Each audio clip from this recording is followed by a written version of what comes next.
My Utmost for His Highest. Oswald Chambers. Classic Daily Devotional. September 30th.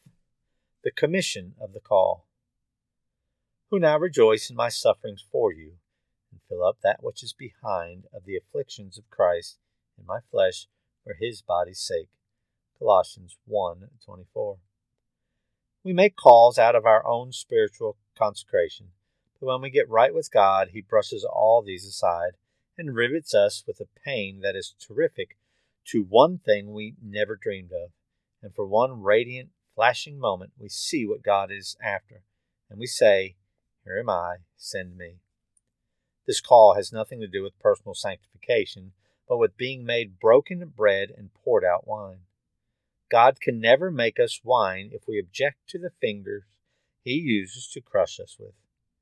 If God would use only His own fingers and make me broken bread and poured out wine in a special way.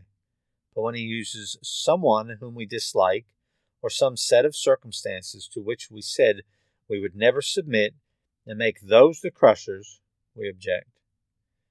We must never choose the scene of our own martyrdom. If ever we are going to be made into wine, we will have to be crushed. You cannot drink grapes. Grapes become wine only when they have been squeezed. I wonder what kind of finger and thumb God has been using to squeeze you, and you have been like a marble and escaped. You are not ripe yet, and if God had squeezed you, the wine would have been remarkably bitter. To be a sacramental personality means that the elements of the natural life are presenced by God as they are broken providentially in His service. We have to be adjusted into God before we can be broken bread in His hands. Keep right with God and let Him do what He likes, and you will find that He is producing the kind of bread and wine that will benefit His other children.